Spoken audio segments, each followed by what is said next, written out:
Chapter 1. Naledi's Plan. Naledi and Tiro were worried. Their baby sister Dineo was ill, very ill. For 3 days now, Nono, their granny, had been trying to cool her fever with damp cloths placed on her little head and body. Monwain, their auntie, made her take sips of water, but still their sister lay hot and restless, crying softly at times. "Can't we take Dineo to the hospital?" Naledi begged.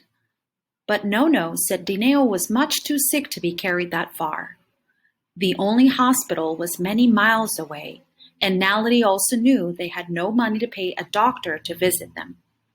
No one in the village had that much money. "If only Ma was here," Naledi wished over and over as she and Tiro walked down to the village tap with her empty buckets. She clutched tightly at the coins in her hand. Each morning, the children had to pass the place of graves on their way to buy the day's water, and only last week another baby in the village had died. It was always scary seeing the little graves, but especially this fresh one now.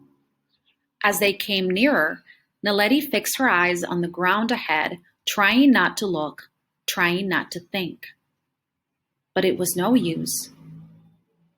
She just couldn't stop herself thinking of her own little sister being lowered into a hole in the ground.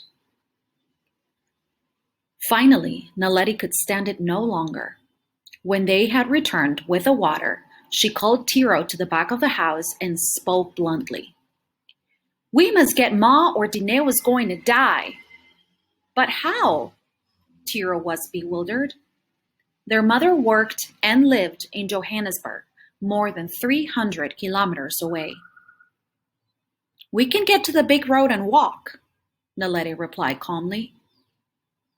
It was the school holidays now, but in term time, it took the children more than an hour to walk to school each day, so they were used to walking. Naledi wasn't going to let herself think how much longer it would take to get to Johannesburg. However, Tiro was not so sure. "But Nono doesn't want us to worry, Ma, and I know she won't let us go." "That's just it," Naledi retorted quickly.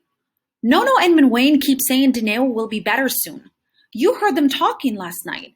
They say they don't want to send Ma a telegram and frighten her. But what if they wait and it's too late?" Tiro thought for a moment. "Can't we send Ma a telegram?" "How can we if we haven't the money? And if we borrow some, Nono will hear about it and be very cross with us." It was clear that Naledi had made up her mind. And Tiro knew his sister. She was 4 years older than him, already 13, and once she had decided something, that was that. So Tiro gave up reasoning. The children went to find Naledi's friend Paulang and explained. Paulang was very surprised, but agreed to help. She would tell Nono once the children had gone, and she also promised to help their granny bring in the water and doing the other jobs. "How will you eat on the way?" Paulang asked. Tiro looked worried, but Naledi was confident. "Oh, we must find something." Paulang told them to wait and ran into her house, returning soon with a couple of sweet potatoes and a bottle of water. The children thanked her. She was indeed a good friend. Before they could go, Naledi had to get the last letter Ma had sent, so they would know where to look for her in the big city.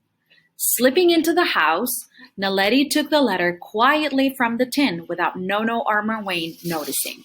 Both were busy with Dineo as Naledi slipped out again.